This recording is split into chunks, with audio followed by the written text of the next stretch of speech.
Hello बच्चों, स्वागत है आप सभी का आज के इस वीडियो में। जैसा कि हम सभी जानते हैं कि अभी हम लोग कक्षा 12वीं का गणित का अध्याय 5वां, जिसका शीर्षक है सममित संख्याएं और द्विघातीय समीकरण। आज इस अध्याय का 15वां वीडियो है, यानी कि आज हम लोग इस अध्याय का भाग 15 पढ़ने वाले हैं। मैं आपको बता दूं कि इस अध्याय का जिस प्रकार से शीर्षक से ही पता चल रहा है कि इस अध्याय का 2 भाग है। पहला सममित संख्या और दूसरा द्विघातीय समीकरण। तो हम लोगों ने ये जो पहला पार्ट है उसको हम लोगों ने इसके पिछले वाले वीडियो तक कंप्लीट कर दिया है, यानी कि आई थिंक भाग 10वां या 11वां तक हमने इस सममित संख्या को कंप्लीट कर दिया है। इसलिए यदि आप लोग सब ये सममित संख्या को पढ़ना चाहते हैं, अच्छी तरीके से पढ़ना चाहते हैं, तो आपको भाग 1 से लेके भाग 10 तक उसको अच्छे से देखना होगा, क्योंकि हमने भाग 1 से 10 तक इस फर्स्ट पार्ट को यानी सममित संख्या को बहुत ही अच्छी तरीक़ा से समझाया है। उसके बाद हम लोग भाग 11वां से इस सेकंड पार्ट पे आए थे, जिसका नाम है द्विघातीय समीकरण। यानी कि भाग 11वां, 12वां, 13वां, 14वां, ये 4 वीडियो में हम लोगों ने द्विघातीय समीकरण क्या होता है, इससे जुड़े कुछ बेसिक टर्म्स हमने पढ़ा। इसको हमने अपने पिछले नॉलेज जो हमने कक्षा 10वीं तक पढ़ा था उससे रिलेट करने की कोशिश की थी, और इसके बारे में बहुत सारी नई नई चीज़ें हमने जाना था। आज के इस वीडियो में भी हम लोग द्विघातीय समीकरण के बारे में बात करने वाले हैं, लेकिन आज के इस वीडियो में हम लोग इसका मूल के बारे में बात करेंगे। मूल मतलब रूट्स। द्विघातीय समीकरण का मूल क्या होता है, इसके बारे में आज हम लोग चर्चा करने वाले हैं, जिसे अंग्रेजी में कहा जाता है रूट्स ऑफ क्वाड्रेटिक इक्वेशन। तो चलिए बिना समय को देर किए आज के इस वीडियो को शुरुआत करते हैं। बच्चों देखो, आप यहाँ पर 4x² + 10x + 6 ये जो लिखा है इसको आप क्या कहेंगे? इसके पिछले वाले वीडियो में हमने बताया था कि मैथमेटिक्स में, गणित में ऐसा कहीं भी आपको लिख जाए इस फॉर्मेट में, कोई भी नंबर आपको लिखा दिख जाए तो वो क्या कहलाएगा? बहुपद। क्या कहलाएगा? बहुपद। लेकिन यहाँ पे देखिए मैंने इसी को एक डेफिनेशन के रूप में, परिभाषा के रूप में लिख दिया है। ये सब मैंने इसके पिछले वाले वीडियो में ये बता दिया है। यहाँ पे मैं थोड़ा सा रिकैप कर दे रहा हूँ कि यदि कोई भी फलन, फंक्शन, जिसे इंग्लिश में फंक्शन कहा जाता है, फलन को इंग्लिश में फंक्शन, यदि कोई भी फलन की ये ax का पावर n प्लस bx का पावर n-1 प्लस cx का पावर n-2 प्लस dx का पावर n-3 के रूप में हो तो उससे हम क्या कहेंगे? बहुपद कहेंगे। यहाँ पर आप देखिए, यहाँ पर n का वैल्यू क्या है? 2 है। यहाँ पर n का वैल्यू क्या है? n-1 है। यानी कि यह भी जो लिखा हुआ है यहाँ पे वो किस फॉर्मेट में लिखा हुआ है? तो इस फॉर्मेट में लिखा हुआ है, जहाँ पे n का वैल्यू क्या था? 2 था। n-1 का वैल्यू क्या था? 1 था।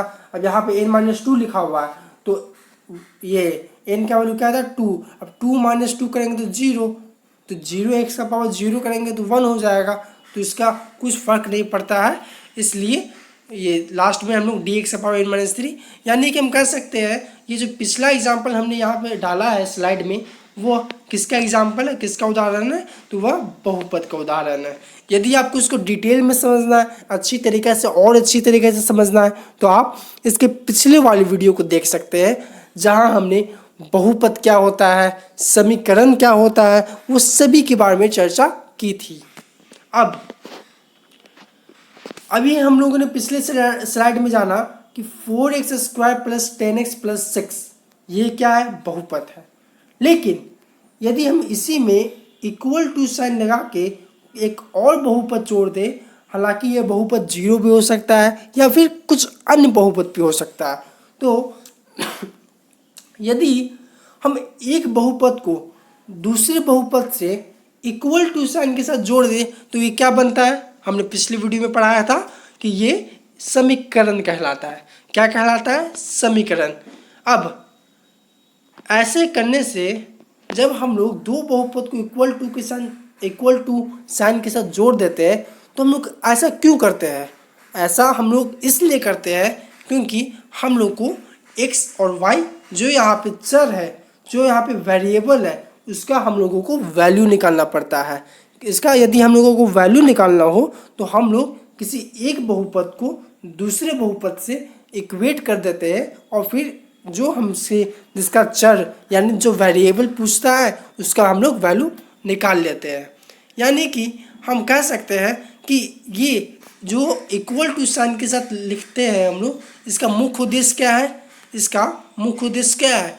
तो किसी भी समीकरण का मुख्य उद्देश्य, किसी भी समीकरण का मुख्य उद्देश्य उस समीकरण में उपस्थित चर यानी इंग्लिश में क्या कहते हैं? वेरिएबल, चर का मान निकालना होता है। मान मतलब वैल्यू।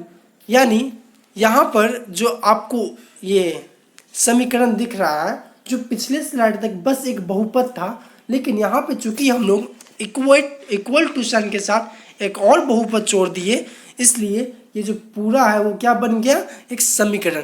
तो यहाँ पे जैसे ही हम लोग इसको समीकरण बनाए तो इसका मुख्य उद्देश्य क्या हो गया कि हम लोग इस समीकरण से x और y का ये सिर्फ यहाँ पे चूंकि एक ही चर है तो x का वैल्यू निकाले। अब बात आती है कि सर x का वैल्यू तो आपने बता दिया कि यहाँ से इसका मुख्य उद्देश्य क्या है, तो x का वैल्यू निकालना। लेकिन अब ये x का वैल्यू कैसे निकालेंगे? तो बच्चों आप लोग कक्षा 10वीं तक ऐसे समीकरण का मूल यानी कि रूट्स निकालना सीखे होंगे। इसी को ये जिस प्रकार से ये इसके पहले वाले पार्ट सममित संख्या में आप लोगों को पूरा 10वीं से एक अलग टॉपिक ही मिल गया था, लेकिन ये जो सेकंड पार्ट है ना, क्वाड्रेटिक इक्वेशन से ये द्विघातीय समीकरण, वो 70 से 80%, 70 से 80% आप लोगों के 10वीं के सिलेबस के जैसा ही है।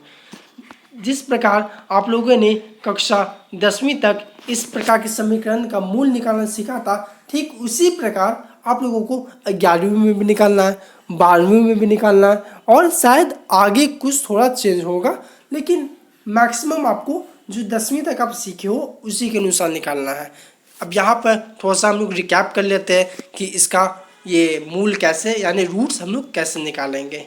तो यहाँ पे आप लोग समझ गए कि इसका मुख्य उद्देश्य क्या होता है। तो मुख्य उद्देश्य क्या होता है कि किसी भी समीकरण का मुख्य उद्देश्य उस समीकरण में उपस्थित चर यानी वेरिएबल का मान निकालना होता है। तो अब हम लोग बात कर रहे थे कि x और y का वैल्यू कैसे निकाला जाए, x और y का वैल्यू कैसे निकाला जाए, यानी चर का वैल्यू कैसे निकाला जाए। अब चूंकि यहाँ पिछले वाले एग्जाम्पल में, पिछले वाले उदाहरण में सिर्फ हमारे पास एक ही चर था जो कि x था, तो यहाँ पे हम लोगों को सिर्फ x का वैल्यू निकालना है, सिर्फ x का वैल्यू निकालना है। अब द्विघाती समीकरण का मूल कहलाता है, ये क्या हमने बताया है कि ये जो x और y का वैल्यू आपका निकला है, जो भी यहाँ उसके पिछले वाले स्लाइड में बस एक चर था, यानी लेकिन किसी अन्य उदाहरण में आपको दो चर मिल सकता है, x और y, कहीं p q यानी कुछ भी मिल सकता है। तो वो जो वेरिएबल जो चर का जो वैल्यू आएगा वो वैल्यू क्या कहलाएगा? तो द्विघाती समीकरण का मूल कहलाएगा। क्या कहलाएगा? मूल। मूल मतलब इंग्लिश में इसको क्या कहते हैं, अंग्रेजी में क्या कहते हैं, ये रूट्स कहते हैं। यानी कि जो x और y यानी कि जो चर का वैल्यू आएगा वो उस द्विघाती समीकरण का मूल यानी कि रूट्स कहलाएगा। तो उम्मीद करता हूँ कि आप सभी को अब तक जो मैंने समझाया वो बहुत अच्छी तरीके से समझ में आ गया होगा। यदि नहीं आया तो एक बार आप यह वीडियो फिर से देखें, शुरू से देखें, ध्यान से सुने। यह वीडियो खत्म होने के बाद एक बार आप अपने रेफरेंस बुक, एनसीईआरटी बुक या फिर किसी भी बुक को उठाएं, एक बार इस टॉपिक को पढ़ें, या फिर आप कक्षा 10वीं के बुक्स ये किताब से भी हेल्प ले सकते हैं। उसके बाद आपको यह टॉपिक या विषय बहुत ही अच्छी तरीक़ा से समझ में आ जाएगा। तो चलिए वीडियो को आगे बढ़ाते हुए हम जानते हैं कि ये यहाँ पे एक उदाहरण है, इसको उदाहरण देख लेते हैं। उसके बाद हम लोग जानेंगे कि ये कौन कौन से मेथड है जिसके ज़रिए हम लोग इसके रूट्स यानी कि मूल को निकालते हैं। यहाँ पे मैंने इसी को अंग्रेजी में लिख दिया है कि इसको अंग्रेजी में क्या कहा जाता है, रूट्स ऑफ क्वाड्रेटिक इक्वेशन, जो कि मैंने बताया। चलिए अब एक उदाहरण देखते हैं। यह जो समीकरण आपको लिखा हुआ है यह अभी अभी आपने पिछले स्लाइड में देखा। अब यदि हम यहाँ पर एक्स स्क्वायर का वैल्यू यहाँ पे यदि हम चर का वैल्यू जो कि x है उसका वैल्यू निकालें तो क्या निकलेगा, -1/2। क्या निकलेगा, -1/2। अब ये कैसे निकलेगा वो अभी हम लोग जानेंगे। तो यहाँ पर एक और उदाहरण देख लीजिए, जैसे x² - 9 = 0। यह एक क्या है, समीकरण है। यहाँ से यदि हम x का वैल्यू निकालना चाहें तो वो क्या निकलेगा, +3 और -3। अब ये कैसे हम लोग ये जो दोनों उदाहरण हम लोग देखें वो हम लोग उसका ये कैसे निकाले, उसका चर का वैल्यू कैसे निकाले। तो मैंने कक्षा 11वीं में आपको एक मेथड पढ़ना है, लेकिन कक्षा 10वीं तक आप लोग से 2 मेथड पढ़ के आए हो, और उसी में से एक मेथड आप लोगों को कक्षा 11वीं और 12वीं में पढ़ना है। तो पहला मेथड बहुत ही आसान मेथड है जिसे हम लोग फैक्टर मेथड कहते हैं, और दूसरा क्या है, हिंदू मेथड। इसको एक और नाम से जाना जाता है, आप लोग शायद जानते होंगे कि डिस्क्रिमिनेंट मेथड होता है, उसको इस नाम से भी जाना जाता है। फैक्टर मेथड में क्या होता है ना कि ये जो समीकरण दिया जाता है ना, इसका बीच को जो बीच में जो लिखा रहता है 4x यहाँ पे जो बीच में लिखा हुआ है उसको हम लोग कुछ इस तरह प्लस माइनस करके कुछ इस तरह लिखना चाहते हैं कि ये दोनों का जो मल्टीप्लिकेशन होगा, a जो यहाँ 4 है और जो c जो 1 है, ये दोनों का जो मल्टीप्लिकेशन होगा वो दोनों को मल्टीप्लाई करके यही चीज़ आना चाहिए। इसको हम लोग डिटेल में इसके अगले वाली वीडियो में समझेंगे।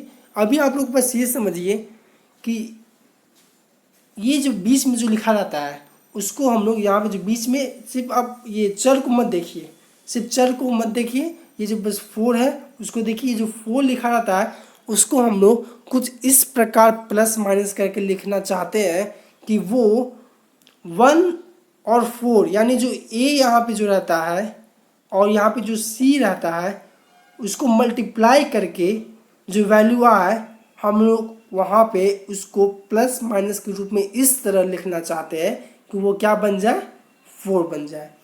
आप लोग ऐसे प्रॉब्लम कक्षा 10वीं तक किए होंगे। आप लोग को एक बार रिवीजन, एक बार मैं ये इंट्रोडक्शन दे रहा हूँ। इसको डिटेल में हम लोग नेक्स्ट वीडियो में समझेंगे।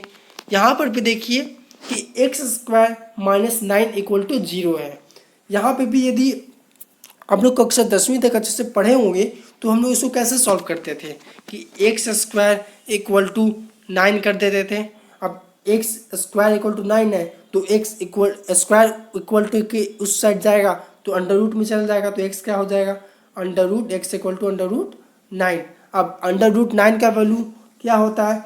अब यहाँ पर शायद ही कक्षा 9वीं की 8वीं तक हम लोग क्या करते थे ना कि x = अगर √9 आता था तो उसको 3 सीधे लिख देते थे, लेकिन ये गलत है। अभी मैंने इसके पिछले वाले वीडियो में बताया था आप लोगों को कि ये जो अभी आप लोगों ने यहाँ पे एक फॉर्मेट देखा कि समीकरण का फॉर्मेट क्या होता है, ये रुकिए, हाँ ये वाला फॉर्मेट मैंने पिछले वाले वीडियो में बताया था कि जितना ज़्यादा डिग्री होगा किसी भी समीकरण का, जितना ज़्यादा n होगा किसी भी समीकरण का, उतना ही रूट होगा, उतना ही मूल होगा उस समीकरण का।